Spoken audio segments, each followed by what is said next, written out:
Hello students, welcome to our YouTube channel HSSC CET GK YouTube channel. और आज हम Haryana budget 2026-27 के मुख्य फैक्ट एंड फिगर्स लेकर आपके सामने प्रस्तुत हुए हैं। अगर आप CET group C group D की तैयारी कर रहे हैं या फिर स्टेट की तैयारी कर रहे हैं या फिर HPSC की तैयारी कर रहे हैं, हरियाणा का कोई भी परीक्षा की तैयारी कर रहे हैं हरियाणा स्टेट की, तो उसमें ये बजट जो है सेशन है बहुत ज़्यादा इंपॉर्टेंट होता है। इसमें से एक या दो क्वेश्चन आपसे पूछे जा सकते हैं। तो हम सभी इंपॉर्टेंट फैक्ट्स एंड फिगर इस सेशन में डिस्कस करेंगे। इस पूरे सेशन को मैंने 20 पार्ट्स में डिवाइड किया है। आपके सामने वन बाय वन हर एक पार्ट को डिटेल में डिस्कस किया जाएगा।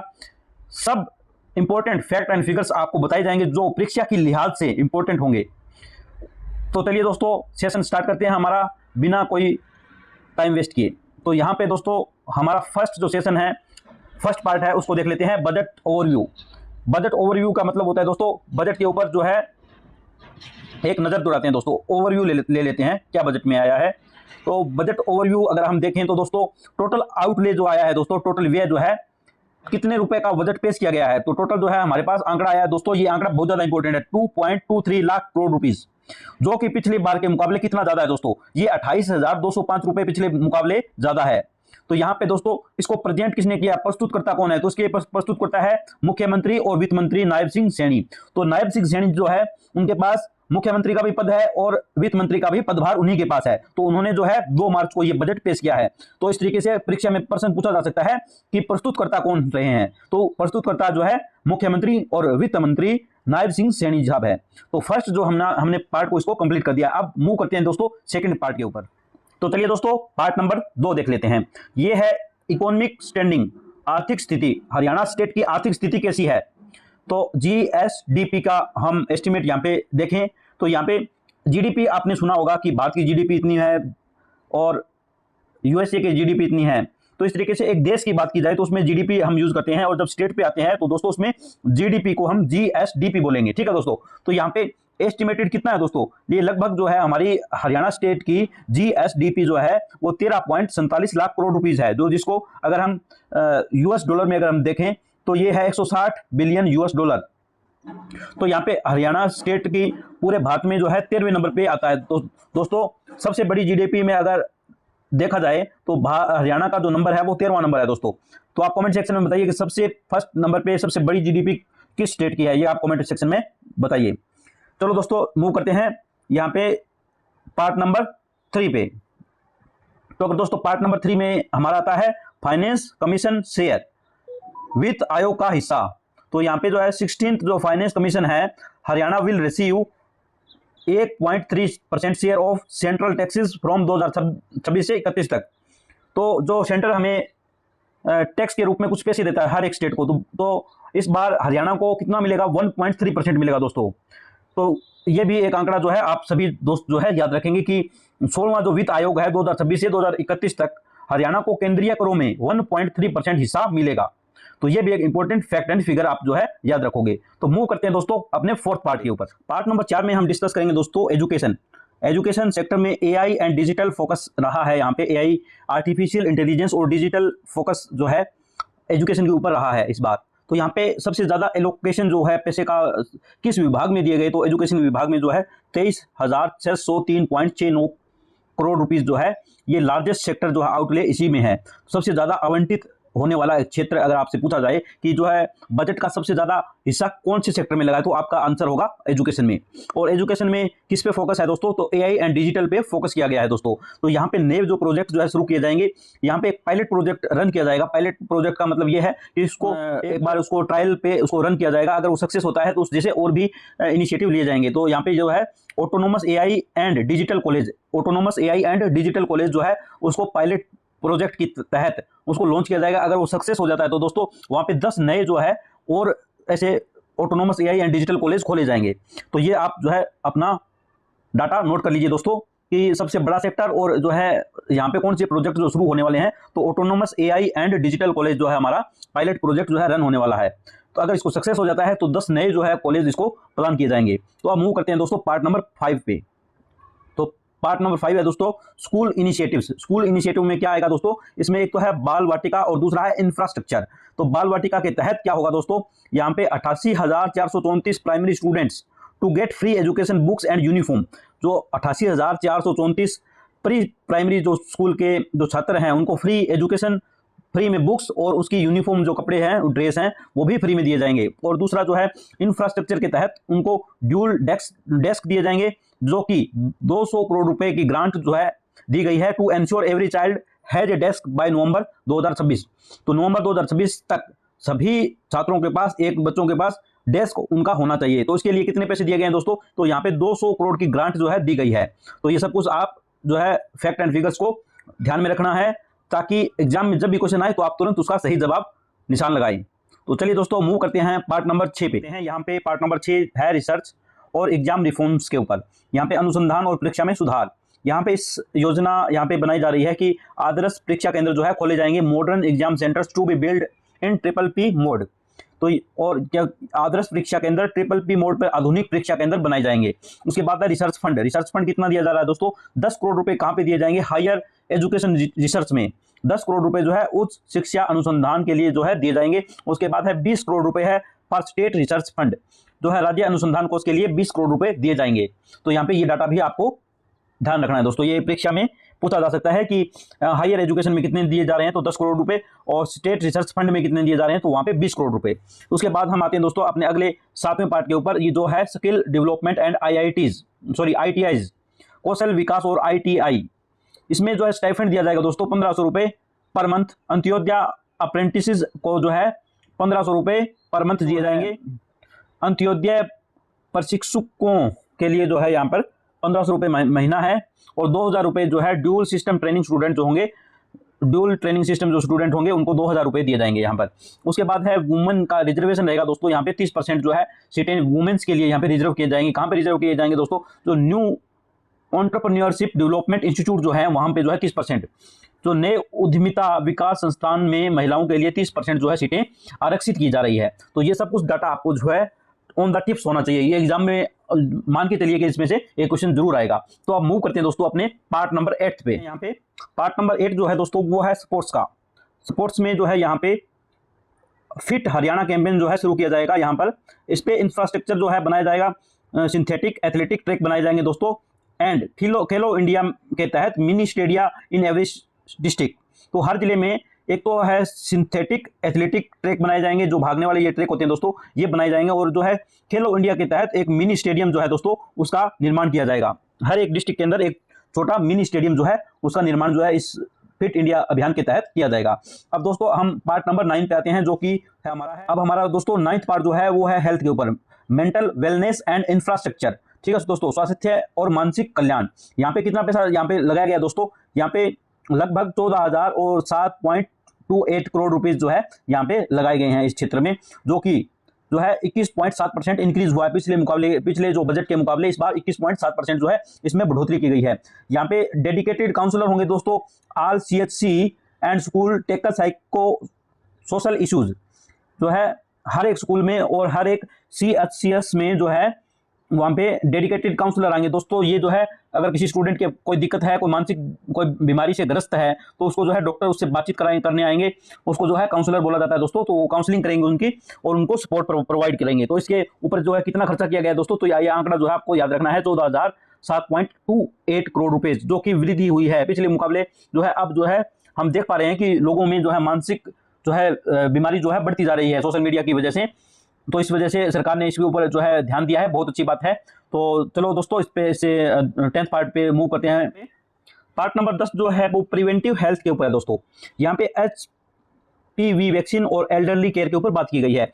HPV वैक्सीन किस लिए है दोस्तों? To cover 3 lakh girls age जो है जिनकी 14 से 15 साल है, against cervical cancer. Cervical cancer से बचाने के लिए 13 से 14 साल की जितनी भी लड़कियां हैं, 3 लाख लड़कियों का जो है एस्टिमेट लेकर चले हैं। तो 3 लाख लड़कियों को ये जो स्कीम है उसके तहत टीके लगेंगे। 3 लाख लड़कियों को टीके लगेंगे दोस्तों, जो 14 से 15 साल के बीच में जो लड़कियां हैं उन सभी लड़कियों को ये जो है HPV वैक्सीनेशन के टीके लगेंगे, जिससे उनको सर्वाइकल कैंसर से उनको बचाया जाएगा। दूसरी जो स्कीम है दोस्तों हमारी है एल्डरली केयर, बुजुर्गों की देखभाल। तो यहाँ पे इसमें जो फ्री ब्लड टेस्ट होंगे दोस्तों। सिटीजन अबव 70 अंडर निरोगी हरियाणा। तो स्कीम का नाम भी आपको याद होना चाहिए कि ये स्कीम का नाम क्या है दोस्तों। तो यहाँ पे निरोगी हरियाणा नाम से स्कीम है दोस्तों। इसके तहत कितने साल से ऊपर होना चाहिए बुजुर्ग जो हमारे हैं वो 17 साल से ऊपर अगर कोई व्यक्ति है तो उनका फ्री में अब जो है ब्लड टेस्ट होंगे, कितने भी प्रकार के ब्लड हो उनको जो है ब्लड टेस्ट जो है फ्री में अब करवाया जाएगा। उसके बाद दोस्तों अगली हमारी जो है न्यूज आ रही है दोस्तों, 11वां पार्ट है, वो है स्पेशलाइज्ड क्लिनिक एंड आयुष, विशेष क्लिनिक और आयुष, स्वस्थ नारी सशक्त परिवार। तो ये भी आपको ध्यान रखना है कि स्वस्थ नारी और सशक्त परिवार जो स्कीम है उसके तहत specialised women clinic in every district, महिलाओं को ध्यान में रखते हुए एक स्पेशल जो है क्लिनिक हर डिस्ट्रिक्ट में सिर्फ और सिर्फ महिलाओं के लिए खोला जा रहा है दोस्तों। इसमें जो है आयुष जो है उसमें उसके तहत यहाँ पे श्री कृष्ण आयुष विश्वविद्यालय जो है उसमें कुरुक्षेत्र में 135 करोड़ का नया ब्लॉक बनाया जा रहा है दोस्तों। 135 करोड़ रुपए जो है नए ब्लॉक के ऊपर श्री कृष्ण आयुष यूनिवर्सिटी कुरुक्षेत्र। तो आपको ये भी देखना है कि आयुष विभाग में भी अच्छा खासा यहाँ पे खर्च किया जा रहा है। 135 करोड़ रुपए का एक ब्लॉक बनाया जा रहा है। कहाँ पे बनाया जा रहा है तो वो आपको ध्यान रखना कि श्री कृष्ण आयुष यूनिवर्सिटी कुरुक्षेत्र। तो यहाँ पे जो है एक नया जो है ब्लॉक बनाया जा रहा है जिसमें 135 करोड़ रुपए खर्च किए जाएंगे। तो ये किस विभाग से जुड़ा हुआ है तो आयुष विभाग से ये जुड़ा हुआ है। तो यहाँ पे आपको ये ध्यान रखना है दोस्तों। तो अब मूव करते हैं दोस्तों अपनी 12th पार्ट के ऊपर। आज के 12वें पार्ट जो है वो एग्रीकल्चर के ऊपर फोकस है दोस्तों। इस पे सरकार ने जो है क्रॉप डाइवर्सिफिकेशन के ऊपर जोर दिया है, फसल विविधीकरण, इंसेंटिव्स दिया जा रहा है दोस्तों। प्रोत्साहन राशि जो है अच्छी खासी दी जा रही है किसानों को, 2000 रुपए दिए जाएंगे अगर कोई पेडी की जो फसल है उसको छोड़कर पल्सीज या ऑयल सीड्स की खेती करता है। धान से दलहन या तिलहन को अपनाने के लिए 2000 रुपए जो है इंसेंटिव दिया जाएगा, प्रोत्साहन राशि दी जाएगी। और कॉटन के कपास जो है उसके लिए जो है इंसेंटिव को बढ़ा दिया गया है और यहाँ पे 4000 रुपए जो है कर दिया गया है दोस्तों। तो आपको ये ध्यान रखना है कि कॉटन के लिए कितना दिया जा रहा है 4000 रुपए और धान के लिए जो है 2000 रुपए। तो ये दोनों जो डाटा आपके ध्यान होना चाहिए दोस्तों। अब मूव करते हैं अपने नेक्स्ट पार्ट 13वें पार्ट 13th पार्ट के ऊपर जो कि ऑर्गेनिक फार्मिंग के ऊपर फोकस करता है दोस्तों, जैविक खेती पर जोर डाल रहा है ये दोस्तों। तो यहाँ पे दोस्तों सब्सिडी अच्छी खासी किसानों को दी जा रही है 10,000 रुपए पर एकड़ पर ईयर फॉर 5 ईयर। ये किन को दी जाएगी दोस्तों, जो सर्टिफाइड ऑर्गेनिक फार्मर होंगे सिर्फ उन्हीं को मिलेगा दोस्तों। जो प्रमाणित जैविक किसानों को 5 साल तक 10,000 रुपए प्रति एकड़ प्रति वर्ष मिलेंगे दोस्तों। 10,000 रुपए प्रति एकड़ प्रति ईयर जो है प्रति वर्ष जो दिए जाएंगे 5 सालों तक। किनको दिए जाएंगे तो जो प्रमाणित या सर्टिफाइड जो ऑर्गेनिक फार्मर होंगे सिर्फ उन्हीं को मिलेंगे। अब मूव करते हैं दोस्तों अपनी नेक्स्ट जो है न्यूज के ऊपर। यहाँ पे ये है दोस्तों model zone, morning block to be developed as model organic zone. तो मॉर्निंग ब्लॉक जो है दोस्तों उसको डेवलप किया जाएगा मॉडल ऑर्गेनिक जोन में। तो यहाँ पे पूछा जा सकता है कि मॉडल ऑर्गेनिक जोन में किसको जो है डेवलप किया जाएगा, तो आपको आंसर जो करना है मॉर्निंग ब्लॉक। तो आप मूव करते हैं दोस्तों अपने 14वें पार्ट की तरफ। ये जो है स्मार्ट एग्रीकल्चर और हॉर्टिकल्चर के ऊपर है, स्मार्ट कृषि और बागवानी। तो यहाँ पे क्लस्टर तैयार किए जा रहे हैं दोस्तों, 2000 एकड़ natural farming cluster in partnership with HAU Hisar. HAU Hisar के साथ जो है पार्टनरशिप की गई है दोस्तों। इसमें 2000 एकड़ जमीन के ऊपर नेचुरल फार्मिंग के लिए एक क्लस्टर जो है तैयार किया जाएगा। तो उसके बाद है हाईटेक, 1000 एकड़ फॉर हाइड्रोपोनिक और वर्टिकल फार्मिंग। वर्टिकल फार्मिंग क्या होती है दोस्तों, एक के ऊपर ये वर्टिकल फार्मिंग है, एक के ऊपर एक जो है रखा जाएगा, यहाँ पे स्लैब बनाए जाएंगे, उसके ऊपर जो है फार्मिंग की जाएगी। तो 1000 एकड़ जो है वो हाइड्रोपोनिक और वर्टिकल फार्मिंग को दिया जा रहा है और 2000 एकड़ जो जमीन है उसको जो है क्लस्टर पार्टनरशिप विद जो है नेचुरल फार्मिंग के लिए cluster partnership with HAU Hisar. तो ये आपको जो है न्यूज ध्यान रखना है दोस्तों। अब मूव करते हैं दोस्तों अपने 15th पार्ट 15वें पार्ट के ऊपर जो कि लाइव स्टॉक एंड फिशरीज के ऊपर है। यहाँ पे फिश मार्केट जो है उसको तैयार किया जाएगा, modern fish market in Hisar and Faridabad. तो इसमें जो है 100 करोड़ रुपए जो है सरकार खर्च करने जा रही है मॉडर्न फिश मार्केट बनाने के लिए। हिसार और फरीदाबाद में मॉडर्न जो है फिश मार्केट बनाई जाएगी। उसके बाद है मोबाइल वेट यूनिट, जो पशुओं के लिए जो एक जो है वाहन जो है लगाया जाएगा। 20 न्यू मोबाइल यूनिट 1 पर असेंबली सेगमेंट, जो है 20 नई गाड़ियां ऐसी चलाई जाएगी दोस्तों जिसमें पशुओं को जो है इलाज के लिए जो है मूवमेंट के लिए डॉक्टर तक पहुंचाने के लिए प्रति विधानसभा क्षेत्र में एक लगाई जाएगी दोस्तों। तो आप मूव करते हैं दोस्तों अपनी नेक्स्ट न्यूज के ऊपर, नेक्स्ट पार्ट के ऊपर, जो कि हमारा आज का जो बजट सेशन का 16वां जो पार्ट है उसके ऊपर हम मूव करते हैं। ये है हमारा 16th पार्ट। यहाँ पे है वाटर एंड क्लाइमेट रेजिलियंस के ऊपर। ये वाटर और जलवायु लचीलापन जो है उसके ऊपर है ये पार्ट। यहाँ पे एक इनिशिएटिव स्टार्ट किया गया है जिसका नाम है दोस्तों वाटर सिक्योर हरियाणा। इसमें जो है सरकार 5715 करोड़ रुपए वर्ल्ड बैंक के साथ जो है इसके ऊपर खर्च करेगी, जो कि वाटर रिचार्ज का काम करेगा। जो ग्राउंड वाटर है उसको रिचार्ज किया जाएगा। जैसे कि हमारे बोरवेल है वो सूखते जा रहे हैं दोस्तों, तो उन्हें फिर से उनका भरण किया जाएगा इस योजना के ऊपर। हरियाणा सरकार जो है 5,715 रुपये खर्च करने जा रही है और इसके साथ जो है विश्व बैंक भी हमारा जो है इसके साथ कुछ हमारी सहायता करेगा। उसके बाद जो है दोस्तों यहाँ पे ग्रीन फंड जलवायु परिवर्तन से निपटने के लिए जो है 100 करोड़ रुपए शुरुआती कोष जो है उसके ऊपर खर्च किए जा रहे हैं सरकार के द्वारा। अब मूव करते हैं दोस्तों अपने नेक्स्ट पार्ट के ऊपर, जो कि हमारा 17वां पार्ट है आज का, 17th पार्ट जो है इंडस्ट्री और एमएसएमई बूस्ट। तो यहाँ पे कितना पैसा जो है एलोकेट किया गया है बजट का, यहाँ पे 1950.92 करोड़ रुपीज जो है लगाया गया है सरकार के द्वारा इस क्षेत्र में लगाने जाने के लिए आवंटित एलोकेट कर दिया गया है। और ये जो है मैसिव जंप है, बहुत बड़ा जो है इसमें वृद्धि की गई है इस सेक्टर में। पिछली बार के मुकाबले इस बार जो है इसको लगभग डबल कर दिया गया है। ये 46.9% का जंप है दोस्तों। एग्जैक्टली अगर हम देखा जाए इसको तो ये 46.9% की भारी वृद्धि की गई है दोस्तों। तो लगभग ये डबल कर दिया गया है इस बार। तो इस बार और इससे अगली जो स्कीम है वो है हर हित बूथ। इस पे जो है न्यू मिल्क या जूस बूथ जो है उसके ऊपर 20% रिजर्वेशन जो है महिलाओं को मिलेगा SHGS में। ठीक है दोस्तों, तो ये इस तरह के जो बूथ बनाए जा रहे हैं इसके ऊपर जो है महिलाओं का 20% रिजर्वेशन होगा। तो इस जो पॉइंट को भी आप नोट करके रखिए, ताकि आगामी परीक्षा में इस तरीके के जब भी क्वेश्चन आए तो आप तुरंत उसका जवाब देके उसका जो है आप अपना स्कोर बढ़ा सकें। तो अब मूव करते हैं दोस्तों अपने 18th पार्ट 18वें पार्ट के ऊपर। दोस्तों पार्ट नंबर 18 जो हमारा है वो है अग्निवीर रिजर्वेशन के ऊपर। तो अग्निवीरों को रिजर्वेशन दिया जा रहा है दोस्तों 20%। पॉलिसी में बड़ा बदलाव किया गया है। ये मोस्ट इंपॉर्टेंट है दोस्तों एग्जाम के पर्सपेक्टिव से अगर देखा जाए तो हरियाणा पुलिस की जो भर्ती होगी उसमें पूर्व सैनिक या अग्निवीरों को जो है 20% जो है आरक्षण मिलेगा। यहाँ पे अब हम मूव करते हैं अपनी अगली पार्ट के ऊपर, 19th part women and child welfare, महिला एवं बाल कल्याण। तो यहाँ पे जो है एक तो है वात्सल्य भवन, तो 4 इंटीग्रेटेड सर्विसेज सेंटर इन मेजर सिटीज, बड़े शहरों में 4 एकीकृत सेवा केंद्र। तो वात्सल्य भवन कितने बनेंगे, तो यहाँ पे 4 जो है आप ध्यान रखेंगे कि 4 जो है एकीकृत सेवा केंद्र जो है बनेंगे। उसके बाद है अटल आवासीय विद्यालय, residential school for children of industrial worker, जो औद्योगिक श्रमिक है दोस्तों उनके बच्चों के लिए आवासीय स्कूल जो है वो भी बनाए जाएंगे। तो उसका नाम जो है आपको यहाँ पे ध्यान रखना कि अटल आवासीय विद्यालय जो के नाम से यहाँ पे स्कूल जो है बनाए जाएंगे। तो अब मूव करते हैं दोस्तों अपने लास्ट पार्ट के ऊपर, 20वां पार्ट जो 20th पार्ट है। यहाँ पे हमारा लास्ट पार्ट 20th पार्ट जो कि एनवायरमेंट से है, क्लीन एयर प्रोजेक्ट, पर्यावरण स्वास्थ्य हवा परियोजना। तो उसमें हमें जो है हरियाणा को ग्रांट मिली है दोस्तों।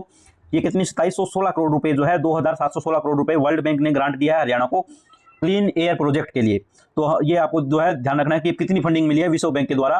तो ये है 2716 करोड़ रुपए की जो है ग्रांट या जो है इसको फंडिंग बोलेंगे जो मिली है हरियाणा सरकार को, ताकि हमारा जो दिल्ली के आसपास का जो एरिया है जो बहुत ज़्यादा पोल्यूटेड है उसको जो है क्लीन करने के लिए यहाँ पे पैसे दिए गए हैं वर्ल्ड बैंक के द्वारा। और जो है इन्वायरमेंट जो हमारा बजट है उसको भी हमने जो है 32% इंक्रीज करके अब 741.55 करोड़ रुपए कर दिया गया है।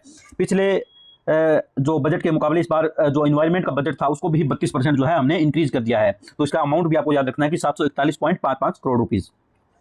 तो अब हम कुछ एक एक्स्ट्रा जो स्टेटिक फैक्ट है वो देख लेते हैं फॉर SSC CT स्टूडेंट्स के लिए, जो है कि हरियाणा का फॉर्मेशन कब हुआ दोस्तों। तो ये हुआ है 1 नवंबर 1966 को। फर्स्ट जो CM है वो है भगवत दयाल शर्मा। उसके बाद है करंट गवर्नर कौन है अभी जो है वो है बंदारू दत्तात्रेय। ठीक है दोस्तों। उसके बाद है स्टेट बर्ड जो है ब्लैक फ्रैंकोलिन। ठीक है दोस्तों। तो स्टेट बर्ड है हमारा ब्लैक फ्रैंकोलिन, काला तितर, और स्टेट एनिमल जो है ब्लैक बग। तो thank you so much guys, हमारा सेशन कंप्लीट देखने के लिए। मैं आपको वादा करता हूं कि इस सेशन से 1 या 2 क्वेश्चन आपके एग्जाम में जरूर होंगे। हमने कंप्लीट जो है आपके सामने 2026-27 का बजट के आंकड़े, फैक्ट्स और स्कीम्स जो भी अभी सरकार ने शुरू करने का वादा किया है उन सभी को आपके साथ डिस्कस किया है डिटेल में।